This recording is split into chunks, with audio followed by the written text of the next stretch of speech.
Sunlight की presence में होता है। ये बर्नर ऑन हुआ, इसको हीट ट्रांसफर हो रही है, इसकी सरफेस पे यहाँ क्या रहते हैं, फिटेड रहते हैं, हाइड्रोजन गैस है।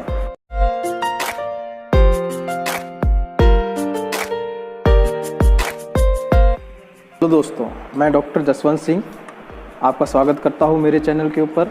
हम पढ़ रहे थे सबसे पहले टाइप ऑफ केमिकल रिएक्शंस, उसमें हमने 4 टाइप की रिएक्शंस को हमने कंसीडर किया था। वो था हमारे पास कॉम्बिनेशन रिएक्शन, सेकंड है हमारे पास डीकम्पोजिशन रिएक्शन, फिर है डिस्प्लेसमेंट रिएक्शन और फिर है अपने पास डबल डिस्प्लेसमेंट हैं। आज हमारा पॉइंट आ रहा है डिकम्पोजिशन रिएक्शन होती क्या है। तो सबसे पहले इसमें हमें ये बात ध्यान रखनी है, सपोज कीजिए कि ये एक क्या है, रिएक्टेंट है, और ये रिएक्टेंट क्या होता है, डिसोसिएट होता है और क्या करता है, सिंपल 2 कंपाउंड्स को क्या करता है, फॉर्मेशन कर रहा है, ठीक है ना। तो इस तरह से 2 सिंपल मॉलिक्यूल्स में एक लार्ज मॉलिक्यूल क्या हो रहा है, डिसोसिएट हो रहा है, तो इसको हम क्या कहेंगे, डीकम्पोजिशन रिएक्शन कहेंगे, ठीक है ना। तो डीकम्पोजिशन रिएक्शन के अंदर आप इस डेफिनेशन को देखोगे तो यहाँ पे मिलेगा आपको कि decomposition a type of a chemical reaction, यानी कि केमिकल रिएक्शन का एक क्या है, सेकेंड टाइप है। It is defined as the reaction in which a single compound split into 2 और more simple substance under the suitable condition, यानी कि यहाँ पर हमें क्या चाहिए, एक सूटेबल कंडीशन की भी रिक्वायरमेंट होती है। सूटेबल कंडीशन क्या हो सकती है, तो देखिए इस पेन को और इस कैप को देखिए, इसको अगर आप यहाँ से रिमूव करते हो तो आपको थोड़ी बहुत एनर्जी की क्या पड़ती है, रिक्वायरमेंट पड़ती है, ताकि इस बॉन्ड अट्रैक्शन को आप क्या कर सको, डिसोसिएट कर सको। तो इस तरह से हमें भी यहाँ पर एक सूटेबल कंडीशन चाहिए कि ये जो अट्रैक्शन है, ए और बी का जो अट्रैक्शन है, इस अट्रैक्शन को हम क्या कर सकें, ब्रेकआउट कर सकें। और जैसे ही हम इसको ब्रेकआउट करते हैं तो ए मॉलिक्यूल अपना अलग हो जाता है और बी मॉलिक्यूल अपना क्या हो जाता है, सेपरेट हो जाता है। तो इस तरह से एक लार्ज मॉलिक्यूल का सिंपल कंपाउंड्स के अंदर या सिंपल मॉलिक्यूल्स में डिसोसिएट होने की जो रिएक्शंस है, तो इस रिएक्शंस को अपने क्या बोलते हैं, डीकम्पोजिशन रिएक्शन। अब देखिए आगे देखें, it is just the opposite of the combination reaction, और ये जस्ट क्या होती है, कॉम्बिनेशन रिएक्शन की क्या होती है, अपोजिट होती है। सबसे पहले तो हम इसका एक एग्जाम्पल करते हैं। देखिए ये है आपके पास यहाँ पर कैल्शियम कार्बोनेट CaCO3 जो कि सॉलिड है, ठीक है ना। इसे हम कैल्शियम कार्बोनेट केमिकल फार्मूला है, केमिकल नेम है इसका, और ये लाइमस्टोन जो है वो इसका सिंपल नेम है, ठीक है ना। तो अब बात करते हैं, जब इसको हीट किया जाता है, जब इसको हम क्या करते हैं, हीट करते हैं। अगर आपको बताया जाए कि पॉइंटर के हिसाब से, तो हीट का ये सिंबल होता है, इस तरह से ट्राइंगल टाइप का सिंबल होता है। इसका मतलब है कि इसको हम क्या करते हैं, अगर हीट करते हैं तो ये कंपाउंड जो है वो 2 सिंपल मॉलिक्यूल्स में क्या हो जाता है, डिसोसिएट हो जाता है। और वो सिंपल मॉलिक्यूल्स कौन से हैं, कैल्शियम ऑक्साइड, और साथ में बनती है कार्बन डाइऑक्साइड। इस गैस का हम एक्सपेरिमेंटली आगे भी रिकॉर्ड देखेंगे, आगे एक वीडियो है जिसको हम और ज़्यादा डिस्क्राइब करेंगे। तो हमारे पास यहाँ से इस तरह से हमें क्या मिलता है, क्विकलाइन की फॉर्मेशन होती है। अब बात आती है कि कॉम्बिनेशन रिएक्शन और डीकम्पोजिशन रिएक्शन दोनों में क्या रिलेशन है, किस तरह से ये आपस में डिफरेंस रखती हैं, ठीक है ना। तो आपको पता है कॉम्बिनेशन रिएक्शन में क्या होता है कि व्हेन द 2 और more reactants combine together to the form a single product, the reactant is called the combination reaction, ठीक है। जैसे 2 रिएक्टेंट हैं, 2 रिएक्टेंट्स हैं, and both are the react with each other and form the 1 product. तो इस तरह से एक सिंपल मॉलिक्यूल्स ने एक लार्ज मॉलिक्यूल की क्या करी है, फॉर्मेशन करी है। तो इस तरह से 2 मॉलिक्यूल आपस में जॉइंट हुए हैं, तो इसको हम क्या कहते हैं, कॉम्बिनेशन रिएक्शन बोलते हैं। अगला चलते हैं, जैसे कि एग्जांपल है कि 2H2 + O2, यहाँ पे एक H2 और एक ऑक्सीजन मॉलिक्यूल यानी हाइड्रोजन ऑक्सीजन मॉलिक्यूल जॉइंट होकर के आपस में कंबाइन होकर के एक सिंगल मॉलिक्यूल H2O की क्या करते हैं, फॉर्मेशन कर रहे हैं। अगला देखें decomposition. Decomposition the reaction in which a single reactant break down the simpler product is called the decomposition reaction, ठीक है। इसमें रिएक्टेंट होता है और 2 प्रोडक्ट क्या होते हैं, फॉर्म होते हैं। अगर हम बात करें कि यहाँ से H2O2 हाइड्रोजन पेरोक्साइड है, तो H2O के 2 मॉलिक्यूल्स में डिसोसिएट होगा और O2 मॉलिक्यूल यहाँ से बनेगा। इसके लिए हमें सनलाइट की क्या होती है, रिक्वायरमेंट होती है। तो इस तरह से इन कंपाउंड्स को क्या किया जा सकता है, डिसोसिएट किया जा सकता है, ठीक है। ये थी बेटा डीकम्पोजिशन रिएक्शन। अब हम कर रहे हैं टाइप ऑफ डीकम्पोजिशन रिएक्शन, यानी कि डीकम्पोजिशन रिएक्शन कितने टाइप की होती है। मोस्ट ऑफ केस के अंदर ये कितने टाइप की है, 3 टाइप्स की है। सबसे पहले जो आती है वो है हमारे पास थर्मल डीकम्पोजिशन, यानी कि अगर हम किसी रिएक्शन को टेम्परेचर देंगे, यानी किसी रिएक्टेंट को टेम्परेचर देंगे तो वो हीट को अब्जॉर्व करेगा, और हीट को अब्जॉर्व करके उसकी जो बॉन्डिंग है वो क्या हो जाएगी, डिसोसिएट हो जाएगी, और उससे न्यू कंपाउंड की फॉर्मेशन होगी जो कि सिंपल मॉलिक्यूल्स होंगे। यानी कि टेम्परेचर की प्रेजेंस में एक जो लार्ज मॉलिक्यूल है वो सिंपल कंपाउंड्स मॉलिक्यूल्स में क्या हो जाता है, कन्वर्ट हो जाता है। तो इस टाइप की जो रिएक्शंस होती हैं उनको डीकम्पोजिशन रिएक्शन अपने को कहा जाता है। ठीक है, सेकंड टाइप आता है इलेक्ट्रोलाइटिक डीकम्पोजिशन रिएक्शन, और थर्ड टाइप आता है फोटो डीकम्पोजिशन रिएक्शन। अब एक बात बता दें कि थर्मल डीकम्पोजिशन रिएक्शन जो होता है उसके अकॉर्डिंग देखिए, thermal decomposition is a chemical reaction where single substance breaks into the two or more simple substance. When the heated, the reaction is usually endothermic because अब ये एंडोथर्मिक क्यों है, क्योंकि वो हीट को क्या कर रही है, अब्जॉर्व कर रही है। Because heat is required to break the bonds presence in the substance, यानी कि वो जो रिएक्टेंट मॉलिक्यूल है उसमें जो बॉन्ड्स हैं उनको ब्रेक करने के लिए जो रिक्वायर्ड एनर्जी है वही एनर्जी उसको क्या है, अब्जॉर्व करनी पड़ती है, ताकि वो बॉन्ड क्या हो जाए, डिसोसिएट हो जाए और टू न्यू प्रोडक्ट क्या हो जाए, फॉर्म हो जाए। इस वजह से ऐसी रिएक्शनें जो होती हैं वो क्या होती हैं, एंडोथर्मिक रिएक्शंस होती हैं, हीट को अब्जॉर्व करती हैं। ठीक है, सेकंड आता है अपने पास इलेक्ट्रोलाइटिक डीकम्पोजिशन रिएक्शन, इसको हम इलेक्ट्रोलाइसिस भी कहते हैं। ध्यान रखना, इसमें क्या करते हैं हम, इलेक्ट्रिसिटी की प्रेजेंस के अंदर हम इस रिएक्शन को कंप्लीट करवाते हैं। इलेक्ट्रिसिटी की प्रेजेंस का कहने का मतलब है कि हम करंट पास करते हैं, और करंट पास करने से रिएक्टेंट कन्वर्ट हो जाता है टू डिसोसिएट हो जाता है टू न्यू प्रोडक्ट के अंदर, या न्यू प्रोडक्ट क्या करता है, on the anode and cathode जो इलेक्ट्रोड होते हैं उनकी सरफेस पर नए दो तरह के क्या करेगा, कंपाउंड की फॉर्मेशन करेगा। ठीक है ना, तो देखिए इलेक्ट्रोलाइटिक डीकम्पोजिशन में भी result when the electric current is pass through an aqueous solution of A compound.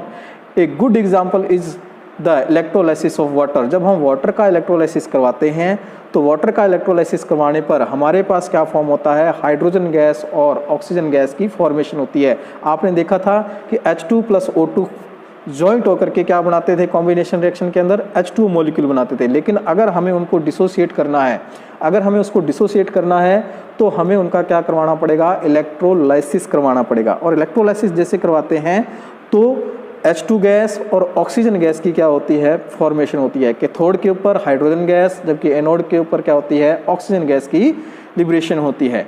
अगला आता है फोटो डीकम्पोजिशन रिएक्शन, इसको हम फोटोलाइटिक डीकम्पोजिशन रिएक्शन भी बोलते हैं। अब फोटोलाइटिक क्यों बोलते हैं, क्योंकि ये हमेशा सनलाइट की प्रेजेंस में होता है, इसलिए इसको बोला जाता है फोटोलाइटिक।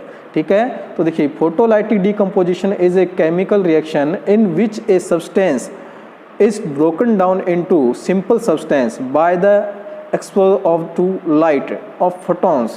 ठीक है ना, यानी कि लाइट की प्रेजेंस के अंदर एक्सपोर यानी कि लाइट में रखने पर इसमें क्या हो जाता है, ये कंपाउंड जो है वो सिंपल मॉलिक्यूल्स में डिसोसिएट हो जाता है, इसलिए हम इसको बोलते हैं फोटो डीकम्पोजिशन रिएक्शंस। ठीक है, नेक्स्ट हमारे पास आज का है जो हम पहले वाला पढ़ेंगे, थर्मल डीकम्पोजिशन, जिसको हम थर्मोलाइसिस भी कहते हैं। इसको हम क्या कहते हैं, थर्मोलाइसिस। ठीक है ना, थर्मोलाइसिस के साथ साथ हमने से देखा कि डीकम्पोजिशन ऑफ कैल्शियम कार्बोनेट, ये इसका पहला एग्जांपल है। हमें यहाँ पे क्या करना है, टेम्परेचर देना है। ठीक है, तो देखिए कैल्शियम कार्बोनेट को जब लाइमस्टोन को हम क्या करते हैं, डीकम्पोज किया जाता है in the presence of heat, तो या टेम्परेचर देने पर, तो हमारे पास क्या फॉर्म होता है, कार्बन डाइऑक्साइड एंड साथ में कैल्शियम ऑक्साइड की फॉर्मेशन होती है। ठीक है ना, इसके लिए ये आपको रिएक्शन मैंने आपको पहले करवाई थी कि CaCO3 convert into CaO + CO2, ये कैल्शियम ऑक्साइड है, ये कार्बन डाइऑक्साइड है। अब हम यहाँ पर देखेंगे एक वीडियो, ये देखिए ये हम क्या कर रहे हैं, इसके अंदर वीडियो के अंदर ध्यान से देखिए, ये कैल्शियम कार्बोनेट है, इसको हम जब हीट करते हैं तो जैसे हम हीट यहाँ से ऑन करेंगे, हीटिंग स्टार्ट करेंगे, इसकी बर्नर ऑन हुआ। ठीक है, ये बर्नर ऑन हुआ, इसको हीट ट्रांसफ़र हो रही है, टेम्परेचर इसको मिल रहा है। ठीक है ना, अब देखिए यहाँ पर फ्यूम्स निकलेगी कार्बन डाइऑक्साइड की, ये हीट एनर्जी इसको क्या कर रहे हैं, ट्रांसफ़र कर रहे हैं, और यहाँ पर क्या फॉर्म हो रही है, oxide gas, carbon dioxide gas. तो इस तरह से कैल्शियम ऑक्साइड कंपाउंड जो है वो यहीं पे टेस्ट ट्यूब में रह जाएगा और कार्बन डाइऑक्साइड गैस यहाँ से क्या हो जाएगी, लिबरेट हो जाएगी। ओके, हमारा नेक्स्ट एग्जांपल है decomposition of ferrous sulphate crystal. अब जो फेरस सल्फेट क्रिस्टल जो होते हैं वो ग्रीन कलर के होते हैं, और इस फेरस सल्फेट क्रिस्टल के जो मॉलिक्यूल्स होते हैं, इनके जो इंटरस्टिशियल गैप होते हैं, इन इंटरस्टिशियल गैप के अंदर क्या है, वाटर मॉलिक्यूल फिटेड होते हैं। तो इनका जो फॉर्मूला होता है वो है FeSO4.7H2O, यानी कि 7H2O जो है वो हाइड्रेट वाटर जो है वो इसके अंदर क्या होता है, इंटरस्टिशियल गैप के अंदर, क्रिस्टल्स के अंदर क्या होता है, प्रेजेंट होता है। जब हम इसको हीट करते हैं तो हीट करते ही हमारे पास क्या होगा, सबसे पहले जो 7H2O जो ये वाटर होता है वो पहले वेपर की फॉर्म में क्या हो जाता है, लिबरेट हो जाता है, वहाँ से निकल जाता है। पीछे बचता है FeSO4, इसको और ज़्यादा हीट किया जाता है, then it will be convert into जो FeSO4 जो ग्रीन कलर का था वो थोड़ा सा क्या हो जाता है, डार्क हो जाता है। और डार्क होने का मतलब है कि वहाँ पर 3 तरह के कंपाउंड्स में वो क्या हो गया, डिसोसिएट हो गया और फॉर्म करता है Fe2O3 यानी कि फेरिक ऑक्साइड। और साथ में बनती हैं 2 टाइप सी गैस, सल्फर डाइऑक्साइड SO2 और SO3 यानी कि सल्फर ट्राइऑक्साइड। तो इस तरह से इस रिएक्शन को हम यहाँ पर देख सकते हैं। 2FeSO4 जो कि बिल्कुल सॉलिड है, लेकिन हमने H2O को यहाँ पर शो नहीं किया क्योंकि उसको पहले हमने क्या करना है, लूज़ करना है, वहाँ से हटाना होता है, उसको हीट करना होता है, वेपराइज करके वाटर को वहाँ से क्या कर देते हैं, रिमूव कर देते हैं। अब हम FeSO4 को पढ़ेंगे कि फेरस सल्फेट जो है उसको हीट किया जाता है, then it will be convert into ferric oxide plus sulphur dioxide gas और साथ में बनती है सल्फर ट्राइऑक्साइड गैस। जो कि ये गैसेज हैं ये तो क्या हो जाती हैं, लिबरेट हो जाती हैं, लेकिन टेस्ट ट्यूब के अंदर हमारे पास डार्क सेट के अंदर क्या बच जाता है, Fe2O3 बच जाता है, फेरिक ऑक्साइड। जैसा यहाँ पर देख रहे हैं, ये हमारे पास पहले लाइट ग्रीन कलर के क्या थे, FeSO4। ये देखिए वाटर जो है वो इसकी सरफेस पे यहाँ दिखेगा आपको, ये वेपराइज वाटर हो रहा है। अब धीरे धीरे ये डार्क होता जा रहा है और डार्क होकर के ये क्या फॉर्म कर रहा है, Fe2O3 की फॉर्मेशन कर रहा है और यहाँ से गैसेस क्या हो रही हैं, लिबरेट हो रही हैं। आप बहुत ही स्लो करके इसको देखोगे तो आपको ये दिखाई देंगे। ओके तो हमारा अगला एग्जांपल है डीकम्पोजिशन ऑफ पोटेशियम क्लोरेट, और पोटेशियम क्लोरेट होता है KClO3, ठीक है ना। इस कंपाउंड को जब हम हीट करते हैं तो ये हीट करते ही कंपाउंड डिसोसिएट करता है और डिसोसिएट होते ही 2 मॉलिक्यूल्स और फॉर्म होते हैं। कौन कौन से, पोटेशियम क्लोराइड और ऑक्सीजन गैस। आप देख रहे हैं यहाँ पर KClO3 एंड 2KCl जो कि क्या है, सॉलिड है, जबकि ऑक्सीजन गैस जो है वो क्या है, आपकी गैसेस फॉर्म के अंदर होती है, ठीक है ना। अब इसमें खास बात जो हमने ध्यान में रखनी है कि इसमें एक कैटालिस्ट यूज हो सकता है MnO2। ये जो MnO2 जो है वो एक कैटालिस्ट है, यानी कि रेट ऑफ रिएक्शन को क्या कर देता है, इंक्रीज़ कर देता है। यानी जो रिएक्शन जो है जो कि 1 आवर्स में कंप्लीट हो रही थी उसको 2 सेकंड में क्या कर देगा, कंप्लीट कर देगा। दैट मीन्स ये रेट ऑफ रिएक्शन को क्या कर देगा, इंक्रीज़ कर देगा।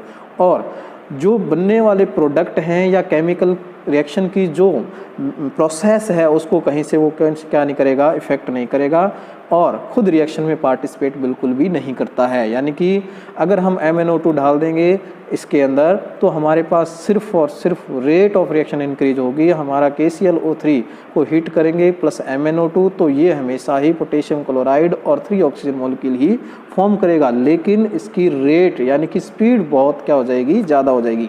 तो इस तरह के कंपाउंड जो रेट ऑफ रिएक्शन को इंक्रीज़ करते हैं और साथ साथ में खुद रिएक्शन में पार्टिसिपेट नहीं करते और प्रोडक्ट को चेंज नहीं करते हैं, तो इस टाइप के जो कंपाउंड होते हैं उसको हम क्या कहते हैं, कैटालिस्ट। उसको हम क्या कहते हैं, कैटालिस्ट बोलते हैं। नेक्स्ट रिएक्शन है decomposition of ferric hydroxide. Ferric hydroxide होता है FeOH का होल थ्राइस। ये हमारे पास एक क्या है, फेरिक हाइड्रोक्साइड कंपाउंड है। अब इसको हम जब हीट करते हैं तो हीट करते ही हमारे पास जो कंपाउंड फॉर्म होता है Fe2O3 यानी कि फेरिक ऑक्साइड, ठीक है ना। तो ये और साथ में होता है 3H2O मॉलिक्यूल के यहाँ पर क्या होंगे, फॉर्म होंगे।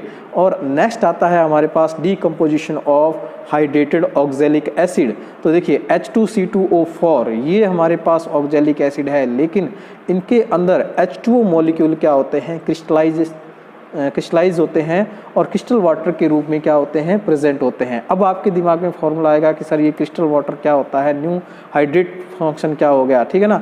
तो हम बात करते हैं, सपोज कीजिए कि ये हमारे पास क्या है, इस तरह से बहुत सारे क्या हैं अपने पास H2CO3 हैं, सॉरी H2C2O4 हैं, ऑक्जेलिक एसिड है। तो ये जो रेड कलर वाले जो मैंने आपको दिखाए हैं ये हमारे पास ऑक्जेलिक एसिड के क्या हैं, मॉलिक्यूल्स हैं या क्रिस्टल्स हैं इनके। लेकिन इन मॉलिक्यूल्स के बीच में जो वाटर है, ठीक है ना, जो वाटर है वो H2O मॉलिक्यूल्स जो हैं वो इस तरह से क्या रहते हैं, फिटेड रहते हैं। क्लियर है ना, यानी कि वो इनके साथ किसी तरह की कोई बॉन्डिंग नहीं कर रहे, लेकिन वो इनके बीच में क्या हो गए, फिट हो गए। अब सोचिए एक स्टूडेंट इधर बैठा है, एक स्टूडेंट इधर बैठा है ना, लेफ्ट और राइट दोनों साइड में बैठे हैं, लेकिन बीच में एक बैग पड़ा है। तो बैग किसी का भी हो सकता है, उनके साथ कोई बॉन्डिंग नहीं है, ठीक है ना। तो इसी तरह से वाटर मॉलिक्यूल जो होते हैं वो ऑक्जेलिक एसिड मॉलिक्यूल के कहाँ होते हैं, बीच में होते हैं, उनके इंटरस्टिशियल जो गैप होते हैं उनके अंदर पड़े होते हैं, ठीक है ना। तो इसको बोलते हैं हाइड्रेटेड ऑक्जेलिक एसिड। और हाइड्रेटेड ऑक्जेलिक एसिड जो होता है, जब हम इसको हीट करते हैं, ठीक है ना, जब हम इसको क्या करेंगे, हीट करेंगे, तो ये वाटर को क्या कर देगा, रिमूव कर देगा, वाटर वहाँ से क्या हो जाएगा, हट जाएगा। तो इसका मतलब ये हाइड्रेटेड जो हमारे पास ऑक्जेलिक एसिड था वो कन्वर्ट हो जाता है ऑक्जेलिक एसिड के अंदर, प्लस हमें क्या फॉर्म होता है, 2H2O फॉर्म होते हैं, ठीक है ना। तो इस तरह से ये एक रिएक्शन कैसी है, डीकम्पोजिशन की रिएक्शन होती है। हमारे पास इलेक्ट्रोलाइटिक डीकम्पोजिशन रिएक्शन, इलेक्ट्रोलाइसिस। सबसे पहले इलेक्ट्रोलाइसिस के बारे में पढ़ चुके हैं हम कि जब भी हम इलेक्ट्रिसिटी पास करते हैं तो कंपाउंड्स जो होता है वो सिंपल टू मॉलिक्यूल्स में क्या हो जाता है, डिसोसिएट हो जाता है, ठीक है ना। ये हम ऑलरेडी कर चुके हैं। डेफिनेशन में इलेक्ट्रोलाइटिक डीकम्पोजिशन में result when the electricity current is pass through an aqua solution. Aqua solution का मतलब होता है कि जब किसी सॉलिड कंपाउंड को, आयनिक कंपाउंड को वाटर में डिसॉल्व करते हैं तो उसका जो सोल्यूशन बनता है तो उसको हम बोलते हैं एक्वा सोल्यूशन। क्यों? क्योंकि यहाँ पर जो वाटर है हमारा, वो लैटिन वर्ड से वर्ड आता है कि एक्वा, एक्वा का मीन होता है वाटर, और उसीलिए बोलते हैं इनको एक्वा सॉल्यूशन, क्योंकि हमारे पास वाटर जो है एज ए सॉल्वेंट क्या कर रहा है, वर्क कर रहा है, ठीक है ना। तो अब हम यहाँ पर बात करेंगे भी कोई भी कंपाउंड होता है उसके जब हम वाटर में डिसॉल्व कर देते हैं, आयनिक कंपाउंड या सॉलिड कंपाउंड जो होता है, तो उनमें करंट क्या हो सकता है, पास हो सकता है, वो करंट की प्रेजेंस भी डिसोसिएट हो सकता है। अगली बात आती है कि सॉलिड फॉर्म में नहीं होता, क्योंकि आयंस जो होते हैं वो मूवेबल नहीं होते, एक जगह फिक्स होते हैं। इनकी जो पूरी एक्सप्लेनेशन जो है वो हम 3rd चैप्टर के अंदर पढ़ेंगे, मेटल एंड नॉन मेटल के अंदर, ठीक है ना। अभी हाल फिलहाल हम आते हैं इलेक्ट्रोलाइटिक डीकम्पोजिशन के ऊपर, इलेक्ट्रोलाइसिस के अंदर। तो पहले कंपाउंड को हमने क्या करना है, वाटर में डिसॉल्व करना है। वाटर में डिसॉल्व करने के बाद उसमें 2 इलेक्ट्रोड्स फिट करते हैं, ठीक है ना। 2 इलेक्ट्रोड्स फिट करते हैं, एक होता है एनोड और एक होता है कैथोड। क्लियर है बात? तो हम इसके एक फर्स्ट एग्जांपल लेते हैं। तो कहता है कि जैसे ही हम इलेक्ट्रिसिटी पास करते हैं सॉल्यूशन के अंदर, तो एक good example is the electrolysis of water. तो वाटर भी क्या हो जाता है, डिसोसिएट हो जाता है। तो इलेक्ट्रोलाइसिस ऑफ वाटर में देखिए, electrolysis of water is the decomposition of the water into the hydrogen and oxygen gas due to the process of the electricity current through it. जब हम इनमें से इलेक्ट्रिसिटी करंट क्या करते हैं, पास करते हैं, तो H2O जो है इलेक्ट्रिसिटी की करंट की प्रेजेंस में लिक्विड जो है वो 2H2 प्लस किस में डिसोसिएट होता है, ऑक्सीजन गैस के अंदर डिसोसिएट होता है। तो इस तरह से हमारे पास एक अपरेटस होता है जिसमें एक कैथोड इलेक्ट्रोड है और एक क्या है, एनोड इलेक्ट्रोड है, जो बैटरी के साथ क्या होता है, अटैच होता है। जैसे ही हम बात करते हैं कैथोड के ऊपर, तो हाइड्रोजन गैस यहाँ पर आकर के क्या होगी, लिबरेट होगी इस इलेक्ट्रोड के ऊपर, और एनोड के ऊपर कौन सी गैस आएगी, ऑक्सीजन गैस आएगी। अब देखिए हाइड्रोजन जो है उसके 2 मॉलिक्यूल्स फॉर्म होते हैं, जबकि वो ऑक्सीजन जो है वो 1 मॉलिक्यूल फॉर्म करता है, यानी कि इसका वॉल्यूम 2 है तो इसका वॉल्यूम क्या रहेगा, 1 रहेगा। जैसा कि आपको इस वीडियो में दिखता है, यहाँ पर देखिए ये जो है आपका एनोड होता है, जो रेड कलर की वायर होती है। ऑलवेज आप भी ध्यान देना, आपके घर पे यूपीएस बैटरी होती है, उसमें रेड हमेशा क्या रहेगा, एनोड रहेगा, और जो ब्लैक रहेगा वो हमेशा वायर किसका रहेगा, कैथोड का रहेगा। तो कैथोड पर हमेशा क्या होती है, हाइड्रोजन गैस क्या होती है, लिबरेट होती है। तो इसका वॉल्यूम 2 है, तो इसका वॉल्यूम ज़्यादा होने की वजह से यहाँ पर हमें ये फिक्स रूप से वाइट कलर ज़्यादा दिखता है। ये एक्चुअली में क्या है, आपके हाइड्रोजन गैस है, ठीक है। इसी तरह से एनोड के ऊपर बात करें तो ऑक्सीजन गैस यहाँ पे लिबरेट होती है, लेकिन इसका रेशियो जो है, वॉल्यूम का जो रेशियो है वो लगभग हाफ है, 1 है इसका, और इसका कितना है, 2 है। एग्जाम्पल है हमारे पास डीकम्पोजिशन ऑफ सोडियम क्लोराइड, ठीक है ना।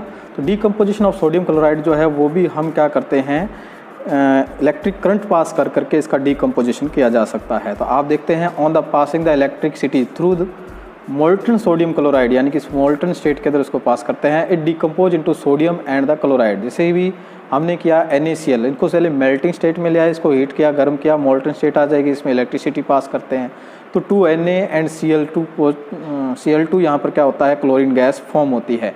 मेटल जो है वो सॉलिड होती है, गैस जो होती है वो लिबरेट हो जाती है। ऐसा हमने यहाँ पर देखेंगे अपने, तो Na जो है उसके ऊपर पॉजिटिव चार्ज होता है, तो ये जो डिपॉजिट होता है वो होता है कैथोड के ऊपर, ठीक है। तो यहाँ पर Na क्या हो जाएगा, इसकी इलेक्ट्रोड के ऊपर डिपॉजिट हो जाएगा, जबकि गैस जो है वो यहाँ से होती हुई यहाँ से लिबरेट होने लगेगी, यहाँ से निकलने लगेगी क्लोरीन गैस। तो इस तरह से ये है डीकम्पोजिशन ऑफ सोडियम क्लोराइड। अब हम नेक्स्ट एग्जाम्पल की ओर चलते हैं, फोटो डीकम्पोजिशन रिएक्शन, या जिसको हम फोटोलाइसिस बोलते हैं, जिसमें हमें सनलाइट की प्रेजेंस की क्या होती है, रिक्वायरमेंट होती है। डीकम्पोजिशन ऑफ सिल्वर क्लोराइड एक इसका क्या है, बहुत अच्छा एग्जाम्पल है। तो हम इसको क्या करते हैं, थोड़ी सी स्मॉल क्वांटिटी के अंदर ले लेते हैं सिल्वर क्लोराइड को, AgCl को, और इसको वॉच ग्लास में लेकर के कुछ टाइम के लिए धूप में रख देते हैं, सनलाइट में रख देते हैं। तो आप देखोगे उसका क्या होने लगेगा, डिसोसिएशन होने लगेगा, और ये रिएक्शन होती है, AgCl जो होता है वो कन्वर्ट होता है, Cl2 गैस क्या कर देता है, लिबरेट कर देता है, और सिल्वर हमारे पास क्या AgCl जो है वो सिल्वर में कन्वर्ट होने लगता है, ठीक है ना। तो ग्रे जो है वो कंपाउंड हमारे वॉच डिस्क के अंदर क्या हो जाता है, बच जाता है। तो इस तरह से बचे हुए पार्ट, ये जो बचा हुआ पार्ट है वो क्या है, सिल्वर है हमारे पास। तो आप वो इसके अंदर भी, वीडियो के अंदर भी देख सकते हो, ये हमारे पास क्या है, सिल्वर, वॉच ग्लास के अंदर सिल्वर क्लोराइड हमने रखा हुआ है जो कि हमारे पास ग्रे कलर का है। जैसे ही हमने यहाँ पर सनलाइट आती है, थोड़े टाइम बाद क्या होता है, ये जो वाइट कलर है वो कलर चेंज हो जाता है किसके अंदर, ग्रे कलर के अंदर।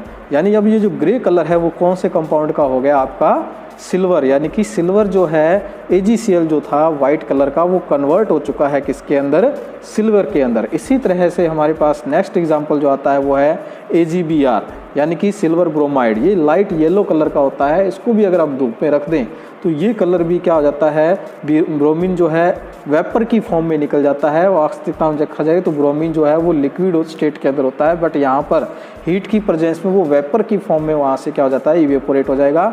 लेकिन सिल्वर जो है वो Ag जो है वो आपका किस में पड़ा रहेगा, उस वॉच ग्लास के अंदर पड़ा रहेगा जो सिल्वर कलर शो करेगा। अब बात आती है नेक्स्ट यहाँ पर दूसरी बात समझने वाली, कि यहाँ पर ये तो दोनों ही रिएक्शंस हैं, इनका यूज़ हम करते हैं फोटोग्राफी के अंदर, ठीक है। ब्लैक एंड वाइट जो फोटोग्राफी होती थी वहाँ पर इस रिएक्शंस का क्या किया जाता था, यूज़ किया जाता था। आपको पता है पहले वो कैमरे आते थे जिसमें स्ट्रिप चलती थी और नेगेटिव्स होते थे जो धूप में नहीं रखे जाते थे क्योंकि ख़राब हो जाते थे, ठीक है ना। तो नेगेटिव्स को विदाउट लाइट के अंदर क्या कहते हैं, डार्क नाइट के अंदर हम क्या करते थे, उसका यूज़ करते थे ताकि फ़ोटोग्राफी की जा सके ब्लैक एंड वाइट के अंदर, ठीक है ना। नेक्स्ट आता है हमारे पास जो है एक क्वेश्चन है बहुत अच्छा, जो हम स्टार्टिंग से ही बोल रहे हैं कि why are the decomposition reaction mostly endothermic in nature. हमें पता है कि वापस आ जाते हैं वहीं पे, ये एक सिंपल कंपाउंड है। अगर ये कंपाउंड डिसोसिएट होगा तो बीच के अट्रैक्शन टूटेंगे, और तोड़ने के लिए हमें क्या चाहिए, एनर्जी चाहिए। इसलिए वो एनर्जी जो है वो हमें किस फॉर्म में मिलती है, हीट की फॉर्म में मिलती है। तो जब डीकम्पोजिशन रिएक्शन होती है तो ये कंपाउंड हीट को ऑब्जॉर्व करता है और वाइब्रेशन होता है, वाइब्रेशन होकर के इस तरह से मॉलिक्यूल क्या हो जाते हैं, डिसोसिएट हो जाते हैं। तो इस तरह से ये होती है डीकम्पोजिशन रिएक्शन। तो अब आप देखोगे कि most decomposition reaction require the energy either in the form of heat, light and electricity. Absorption of the energy causes the breaking of the bonds that present in the reactions substance which decompose to give the product, ताकि वो क्या कर सकें, product को दे सकें, ठीक है ना।